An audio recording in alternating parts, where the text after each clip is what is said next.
Hello and welcome to yet another special broadcast of News 9 Plus at Raisina Dialogues 2023. Immediately after the conclusion of the G20 foreign ministers meeting in New Delhi, where there was no consensus achieved on the Russia-Ukraine war, the Raisina Dialogue has been a melting pot of ideas and global leaders coming in and discussing several issues from national security to challenges that are coming up in the new international order. And today we have a very special guest joining us, Dhruva Jaishankar, Executive Director of ORF America. Thank you so much, Dhruva, for joining us.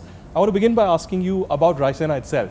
You know, how important has this event become in the last many years? It's been almost 8 to 9 years now, but not just in Asia, but globally, a very significant event. I mean, we had multiple foreign ministers from US to Russia to several other countries from Europe also participating here. What does this tell us about India's global role? Well, I think Indians love to discuss and debate, as you know, and it makes sense, I think, given India's not just its geopolitical position, but also as a center for discussion and debate on global affairs, that India should be hosting a major conference of this kind. In some ways, it's quite striking that we did not have something like this until quite recently.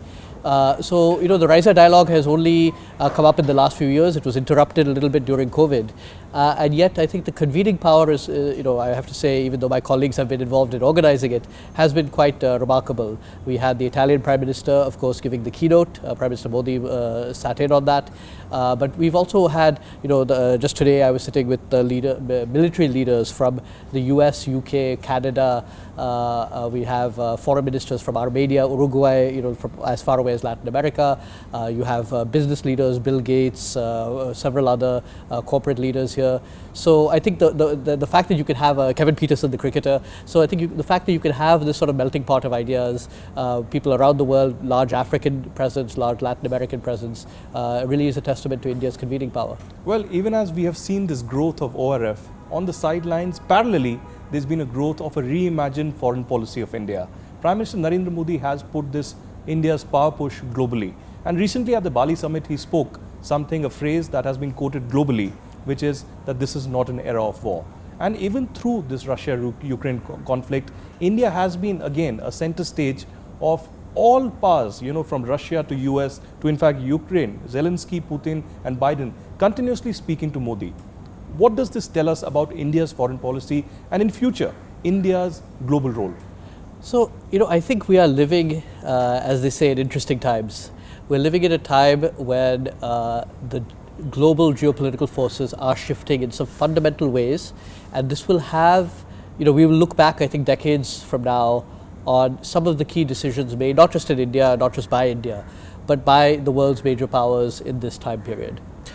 Some of I would say there's some three big changes that are shaping the world order. One is the role of the United States and the West, its alliance network, the US-Europe alliance, but also its alliance with Japan, South Korea, Australia. The second is, of course, the growing role of China, which is having a direct impact on India, obviously, at the LAC, in bilateral relations, but also in our neighborhood, in the Indo-Pacific more broadly, and in the world more broadly. And then, of course, the role of Russia, which I think has come under increased stress, of course, with the Ukraine conflict, and particularly that not going exactly as I think leaders in Moscow had anticipated last year. So those, I think, are the major shifts that are taking place, and that in turn is informing a number of other areas, other shifts that have direct implications for India. This includes the balance of power in the Indo-Pacific, the integration of South Asia, India's neighborhood-first policy in some ways is an outgrowth of that. Our Indian engagement with West Asia, and new partnerships, the I2U2 relationship, I think, involving Israel and UAE is a new paradigm. India-Pakistan relations as well, and by extension, what's happening in Afghanistan. And finally, the Global South, and rethinking some of the frustrations of the Global South that we have heard in the last few months have been reflected by India, and I think India wants to see itself as a voice for the Global South, and that was the name of the summit, virtual summit that Prime Minister Modi convened in January of this year. So these, I think, are some of the outgrowths, all of which have very direct implications for India and India's role in the world. So, I think for many Indians, I think we need to think very seriously about what are these changes taking place, how will they affect us, and these again some of the decisions made around this, how India positions itself, will have very long-term implications. Well, you interestingly mentioned the Global South, and India increasingly is being referred as the leader of the Global South, and several, in several multilaterals as well. And India has taken over the presidency of the G20. How significant is this? And the meetings around G20, the kind of vibrancy and the color that we see all across India, a lot of importance and significance being given to this. Even though a lot of rough feathers being there, alongside the G20 Foreign Affairs Ministers meeting, no consensus on the Russia-Ukraine front as expected. But how important is this for India and emerging India? So, the G20 presidency is a rotating presidency. It was India's turn. Yeah. The question is, this year being India's turn, can India take advantage of it? Yeah. And it can take advantage of it in a few ways. One, I think one sort of innovation has been taking it out of Delhi. I mean, the foreign ministers meeting was held in Delhi, but you have some 50 plus meetings that are normal meetings that take place in the G20 process that are taking place all over India. And I think the significance of that is that some of these seem like very esoteric discussions taking place in small rooms with small groups of experts on issues, but these matter to people. These matter outside capitals. And I think that message, is quite significant.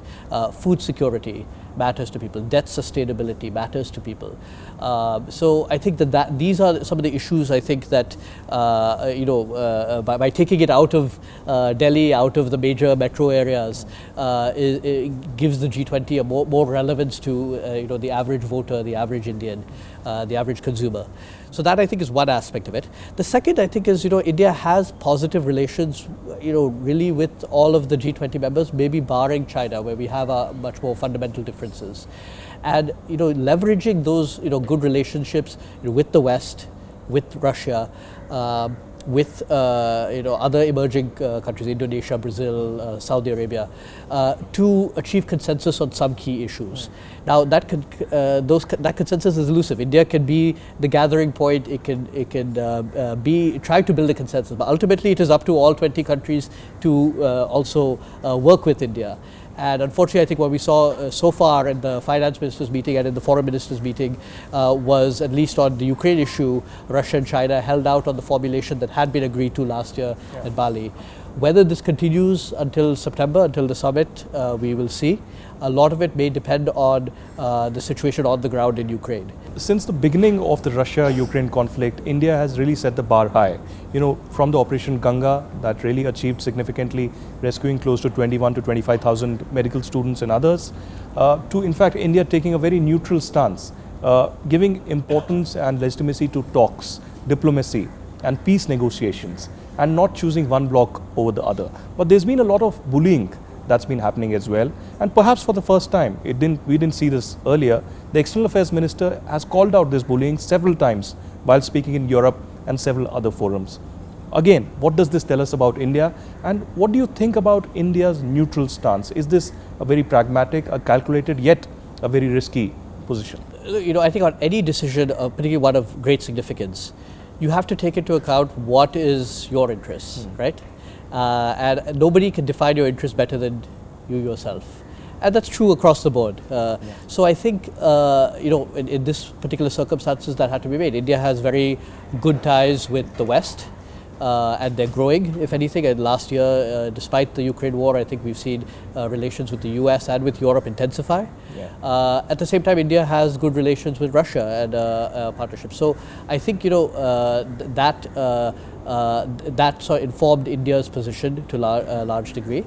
I think you also have to be realistic, and ultimately, neither Russia nor Ukraine nor Ukraine's supporters in the West are going to change their position based on Indian sensitivities. Right. So India has to look out for its own sensitivities as well, and it meant its own interests, and that meant human security was the first and foremost. So the evacuation of Indian nationals, the safety and security of Indian nationals, was the first priority.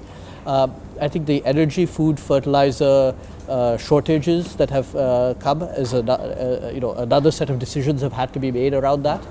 And so I think, and then where both sides are willing to negotiate and where India can play a helpful role, I think India has offered. But that doesn't mean that both sides have always been in, of the mind to negotiate. Both at this point of time, unfortunately, still see gains to be made on the battlefield. And as long as they both see gains to be made on the battlefield, I think that fighting will continue. India, my understanding is India has played a productive role in a few areas.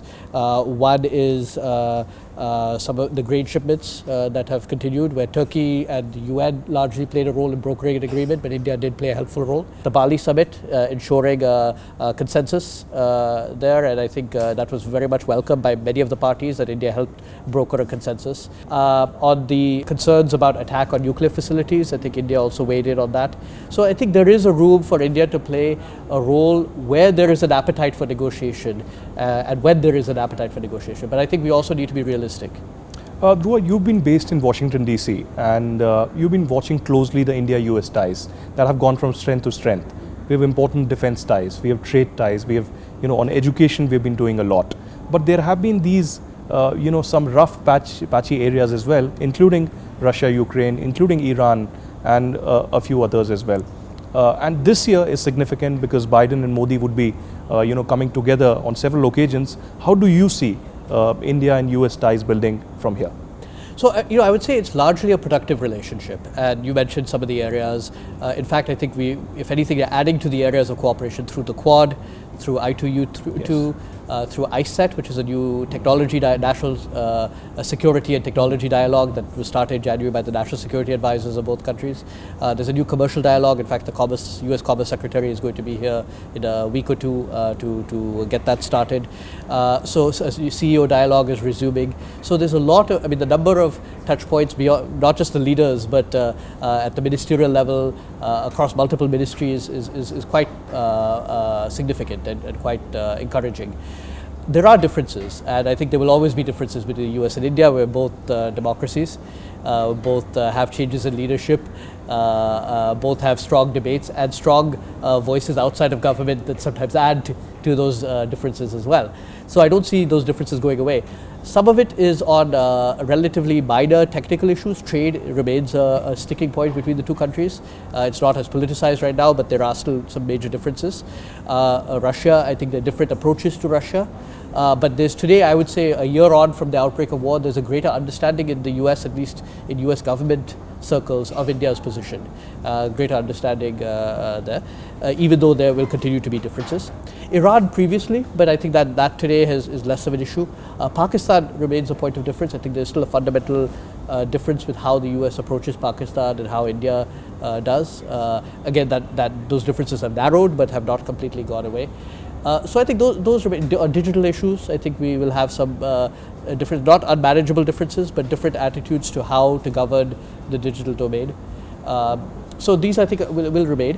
One of the things is, again, because we're both democratic open societies that like to debate, is you can have those discussions, and you can have those discussions in you can agree to disagree. And there is what I have found in Washington is actually, if you are able to discuss and give a different point of view, people are actually surprisingly receptive to it. So I think that will continue to. Dhruva, thank you so much for joining us. Thank you.